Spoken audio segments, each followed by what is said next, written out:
We're all rich and diversified, right? Who saves anyway?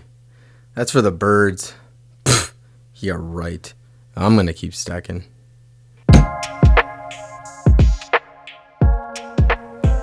So, recently I've had a couple of people telling me that I need to make a video talking about ROI or the gains a person could potentially make while investing into precious metals.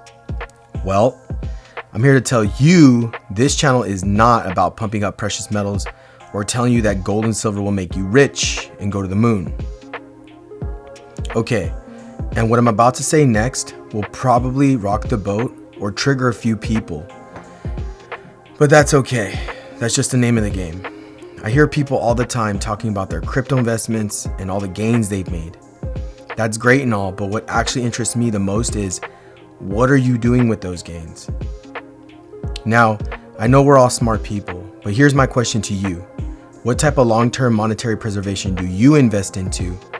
Or do you just simply continue to assume risk by investing into volatile assets with the hopes to experience potential quick gains? And yeah, I'm aware when a person is younger, they're supposed to assume more strategized financial risk, whereas a person in their more elderly years should consider a more calculated risk-averse approach to risky investments. See, here's my stance on this. It seems like everybody today is only ever talking about crypto, stocks, equities, you name it, and rightfully so. But what's more evident than ever is that it's pretty much anything that provides an investor a quick hit of dopamine. Now, full disclosure, I've experienced this effect myself and still do till this day. However, the so what behind what I'm trying to say is I don't allow myself to lose sight of the long-term play, which is preserving my family's wealth and locking up some short-term gains.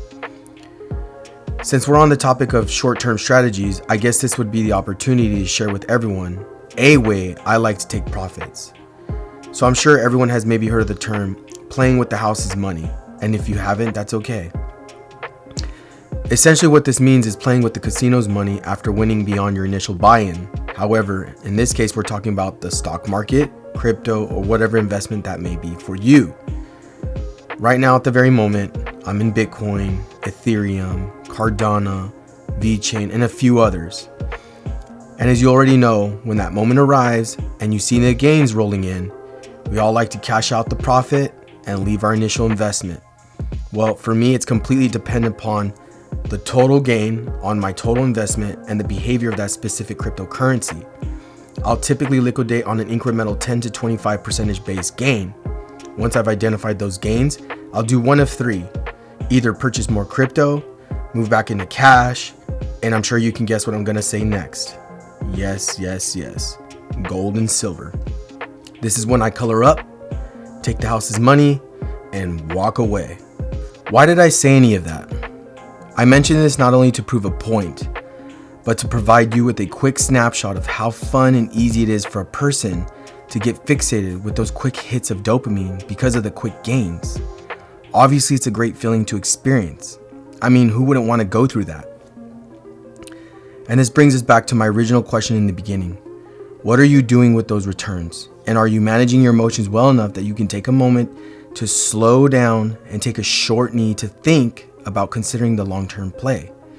I'm not here to tell you that you should pack up shop and get the heck out. The purpose of my channel is to share knowledge and spread the word about another form of investment.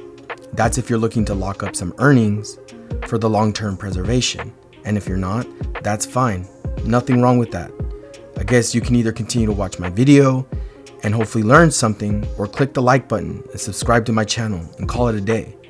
Okay, all joking aside, but seriously, whenever I get into discussion with friends, family, and coworkers about precious metals, all they can ever tell me is that it's boring and it doesn't do much of anything.